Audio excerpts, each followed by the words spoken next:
Welcome to our podcast dive into unlocking wealth through strategic property investment. Today, we're exploring how property can serve as that dynamic engine for wealth growth. I'm really excited about this discussion. There's so much depth here. I'm curious, how do you see property investment acting as a wealth building tool? Well, it's like this. Think of property as a golden goose that generates two forms of returns, rental income Yeah. and capital gains. Much like in the fable, you wouldn't want to kill the goose by exhausting its potential, right? Absolutely. It's all about nurturing the asset so you can sustainably collect those golden eggs. Exactly. And it ties in really nicely with the idea from Covey's 7 Habits of Highly Effective People. Specifically, when he talks about begin with the end in mind. Right. Here, it means having a clear vision of your financial goals and aligning each property with that vision. Got it. So it's not just about acquiring properties for the sake of owning them, but about having a deliberate plan and purpose behind every investment. Yeah, definitely. And then there's the concept of put first things first. That habit really underscores the importance of prioritizing actions that boost your property portfolio, like regular maintenance, smart financing, and even knowing when to sell. It's about aligning the everyday tasks with long-term wealth growth. Speaking of selling, how do you know when it's time to exit an investment? It seems like timing is everything. Great point. Exit strategies are critical. It's about monitoring if the property has peaked, if market trends indicate that now's the time, or if a new opportunity might serve your goals better. Basically, be data-driven and not just swayed by gut feelings. Yeah, interesting. So, in a way, the exit strategy is as much a part of the plan as the initial purchase. Exactly. And let's not forget the role of leverage in all of this.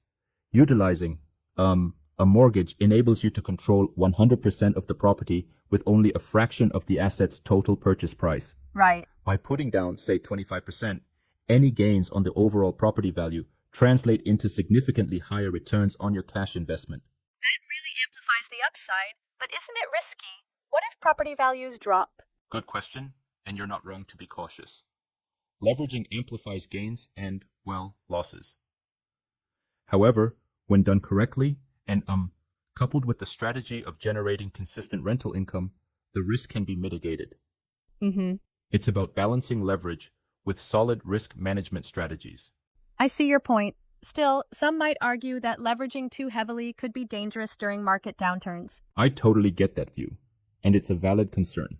The key is to not overextend and to have a diversified plan that includes proper asset protection strategies such as insurance, good credit standing, and even exploring joint or company ownership when it makes sense. Yep, that makes sense. It's all about managing risk while still seizing opportunities. Right, and another important element here is systematic growth. Think about it like a cycle. You buy a property strategically, wait for the market to mature, then sell for a profit, and reinvest that gain into more properties. It's like compounding your wealth over time. So essentially, every sale is not just an exit, but a step forward to multiplying your assets and building passive income, correct? Exactly. For instance, one client managed to sell their factory unit at a peak value, then reinvested those funds to purchase not one, but 2 additional properties. This kind of reinvestment significantly ramps up passive income streams. That's impressive.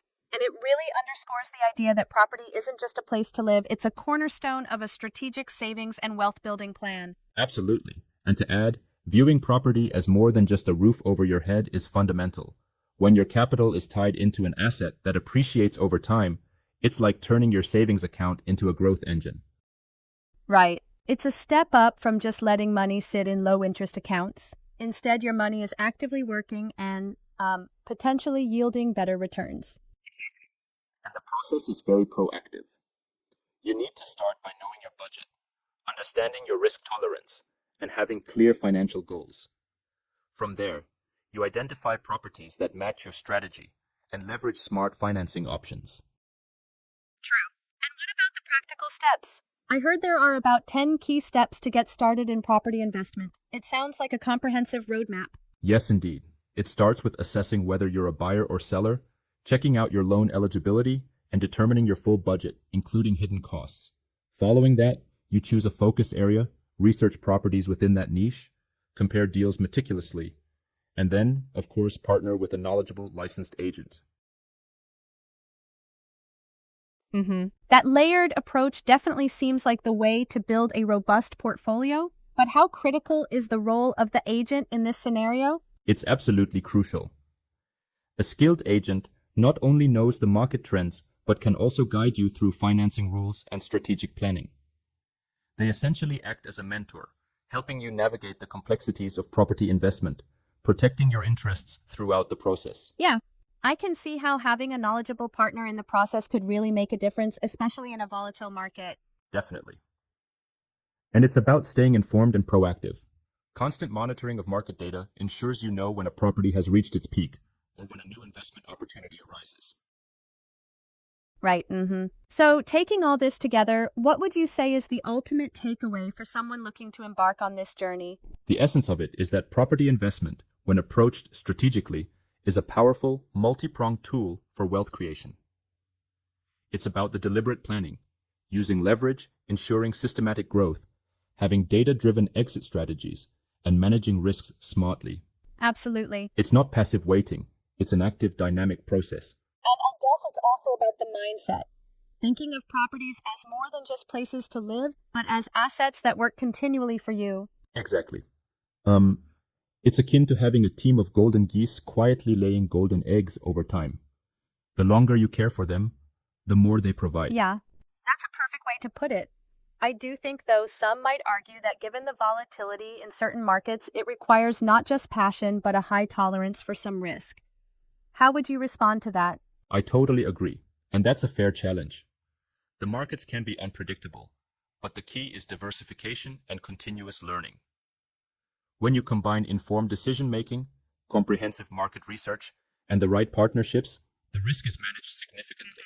Right. So it's not a one-size-fits-all approach. It's tailored planning and continuous adjustment. Precisely. And for anyone listening, remember, each step, from evaluating your loan eligibility to choosing the right agent, is integral in constructing a resilient portfolio. Absolutely, yeah.